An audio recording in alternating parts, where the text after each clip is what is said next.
Yes, indeed. This is Gigz Giger with Rock Circus, and we're backstage at Mr. Small's Theater where this guy, Jesse Boots Electric Hughes, just kicked our ass with one hell of a rock and roll show. And he's the consummate professional because he has like 104 temperature right now, and he's still doing the fucking interview at 11:30 at night. So you see my red marbles? Yeah, That's right. So great show, man. I mean, I've never got to see you guys before, but I just love how you connect with an audience. I mean, you have that dynamic and that charisma, and you really know how to move a crowd. And it's good to see that rock and roll can still reach out like that. Was that your vision for Eagles of Death Metal? Well, my vision for Eagles of Death Metal was just making something that everybody could belong to. Because when I was a kid, I got picked on a lot, you know, so I didn't get to belong. And I never saw music as something that should set up barriers or be like, you can't wear a Clash t-shirt unless you've been into them since '81. Yeah, no. It should be like really what it was set out to be, a unifier. But I just wanted to shake my parts and get some action, really. It's really all I set out to do. But I love people. I really do like people. And if somebody crossed the street to piss on me if I was on fire, I'd look up and say thank you. So if they're gonna like come see me at a rock show, I really love them. You really love them. I could tell, man. You have an affinity for the crowd and the stage. It's like I said, it shows through. So I appreciate everything you've done for us, and I would like to talk a little bit about the new CD, Hard On. I would like to talk about the new CD as well. Yeah, this is one hell of a piece of work. I noticed that you guys have gotten a little more, you and Baby Duck have gotten a little more subtle with some of the noise stuff, you know, the art of noise. You've seen We've gotten better. Oh yeah, you've honed it. Now is it a quicker process with this one? Oh no, man. The first two albums combined took 2 weeks to record and mix. This album took 1.5 years. Oh really? Yeah. Yeah, you did put a lot of work into it. Sometimes when you want to do something right, you have to be methodical, and a method requires timing. And that can be a long timing.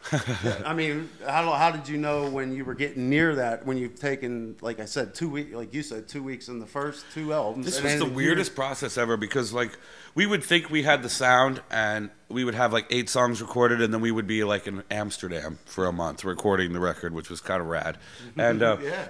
All of a sudden, we'd come back from Amsterdam on these great pieces of equipment, and then suddenly it was, dude, now we got to go back and redo every song to bring it up to this standard. And then it was like Jacob's Ladder, but in the Matrix. And I took the blue pill. Who knew? Who knew? So you guys, how did you and Josh initially hook up, Baby Duck? I have never heard that story. I mean, is it a long story or? No, it's a true story, and it's a sweet story. He stopped a bully from picking on me. Oh, really? Yeah, when I was 12 years old.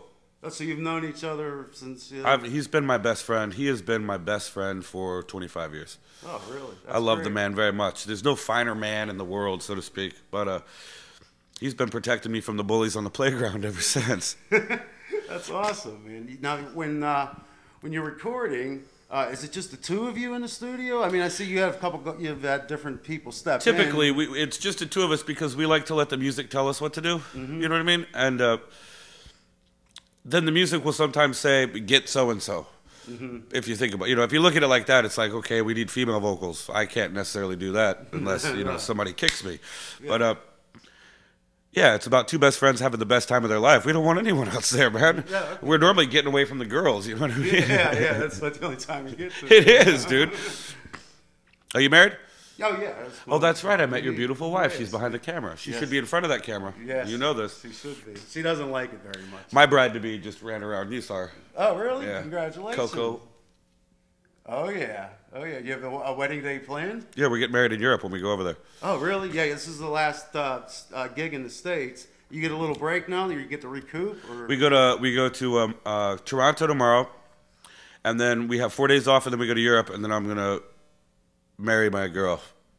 Oh, that's sweet. I don't like to fool around. And I can be just as horny and married at the same time, believe me. Exactly. This ain't no Bible study, but it doesn't have to be a backstabbing, cavalcade. And you know your Bible study being an Irish Catholic. Oh, yeah. And talk about trippy, man. I actually had to call my mother. I'm like, Mom, I don't know. Will you call our priest? Because I'm in, and because the church disbanded and sold the property, it's no longer a holy structure. Yeah. There's actually a process. Yeah, well, they have to take, the altar has that stone in it, with the consecrated whatever. And they remove it. And they remove that, and then the Lord is no longer present in the establishment. It's still hard. It still makes my skin crawl, man. You got that vibe here, you know what I mean? It definitely, dude. So, are you an Irish Catholic? Well, no, I'm just your basic Swiss German Catholic. Swiss Deutsch. Swiss German. Meine kleine Musikkatze. Never say I learned anything from it, but I'll teach you. Well, I'd like to go back to the old country. So, how long are you going to be in Europe for? Is that going to be an extended stay? 2 months. Second trip to Europe. This year so far, second trip. It's I love my job, and this job has been great to me. I get to travel around the world and meet people who like me. Like, what a bummer. Yeah, yeah. Can you imagine? Here's what we want you to do. We want you to have a great time, play some rock and roll. People are going to treat you great, and you're going to make some money and go around the world. What do you say? Ooh, yeah, I don't know. I'll take that. I got to work at Sears. I got to be at Sears at 4 o'clock at the auto shop. Well, one thing that's nice is when you own your own label. I mean, Josh or Baby Duck has his own label, and it gives you that time where, like you said, you had the year and a half to work on it. Do you think on the next project it might be just as long, or you don't know? Hard to say. We really let the music decide, and part of financing the records ourselves gives us that opportunity. Mm-hmm. Because the music business has changed, and nobody knows what's going on anymore. No. Everyone's acting like blah, blah, blah, but it's just like the 60s again, where you could have regional hits. You know what I mean? Oh, like yeah, Incense and Peppermint was a hit in in Santa Barbara. Yeah. That's when that hit started. You know what I mean? Like yeah.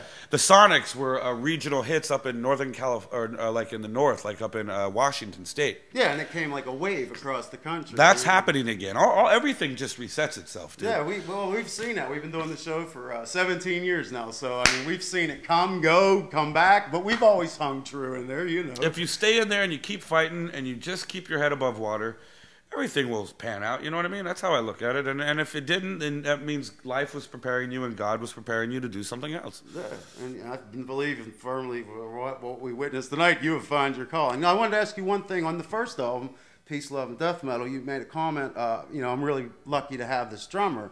And in hearing that, again, I was wondering, did you really think the Eagles of Death Metal would carry on this far? Or was that the plan? Or was it kind of like, well, let's try it a one shot from the hip and go from there? I had no expectations. No? I only expected that I would do my best and that I was having a good time with my friend. Because at the time, you got to understand, like, rock and roll, there you are, my love. Rock and roll for me was a second chance at life. Mm-hmm. Were you coming out of a dark place? Or? Oh, man. I went to college to be a journalist. I was working in politics. I was the general manager of a chain of video stores. I was a 250-pound redneck with a full beard who was going through a divorce, lost a bunch of weight. My best friend showed up. I wrote a whole record in a week, and he drove me to Hollywood in my mother's car, and here I am talking to you. Wow. That's exactly how it happened. And I mean, I'm not even pulling any punches. Like, you're from Alabama? South Carolina. South Carolina, I'm sorry. But, so for me, I was just unbelieving of everything. Like, whoa, dude, I have not fallen off this surfboard yet. Yeah, and it's a hell of a ride from what you said. It just seems like it's been one. But because I was 30 and I got to come into it so late, I got to bring into it a lack of jadedness, a lack of cynicism, and a lack of sort of a disbelief in my fellow man. You know what I mean? I love people. I really do, and I don't think people are bad. I'm going to do a little rook, too. No, I've had people come to me, and they're like, well, I don't know how you do it. How do you stay not jaded? And it's like, I love music. I play guitar. I've always have. And just because someone else wants to be a jerk has nothing to do with me. That's what my mother taught me. Like, just because everyone else around you is being mean doesn't mean anything. It doesn't matter. You have an obligation as yourself to do the right thing. That's just how life works, man. Oh, yeah. Well, a lot of people don't get a great mother. It sounds like you have implemented a lot of the things that have carried you through so long. I have the best mother in the world. Yeah, me too. Well, the second best mother in the world I have. We both got best mothers. Dueling mothers. Dueling mothers. The old Catholic ladies. But I'll let you go. I know you're not feeling well. I'm feeling better now, man, and thank you for this. Oh, I'm glad, man. Thank you. If I can help you feel better, I'll give you a blessing. But to the son, but to swate. We'll try to yeah, but you got to like wonder what's been going on behind these doors here. You know what I'm saying? There's a weird bathroom in there that's like, woo. We've been to some parties back here, so I can attest to. Hey, what's that movie where all the children were burned in the fireplace and their spirits come to life and chase everyone down? It was The Haunting. The Haunting, yeah. Kind of got a little bit of that action going on here, but it's like Peter Piper picked a peck of pepper peppers. There's a very old school over there, and if you went to Catholic school like I did back in the old days, I mean, I'm 43. I got some busted knuckles to prove it. Yep, golden roller. That's right, baby. Or the open palm ruler. No, I didn't get that. Yardstick on the open palm. Oh, wow. Oh, dude. Wow. And you'd have to wait in line, and so you were like, and whack. It was nightmarish, dude. That probably helped fuel your passion for rock and roll. It made me never want to be that person again. Exactly. So I killed that evil woman. I'm just kidding. I escaped Catholic school. Great. Well, anyways, we'd like to thank you for coming on. I really appreciate it, man. You really blew us away with your show tonight. Oh, thank you, man. First time we got to check you out right now. Hold on. Checkmate. No, I'm just kidding. I just cheated.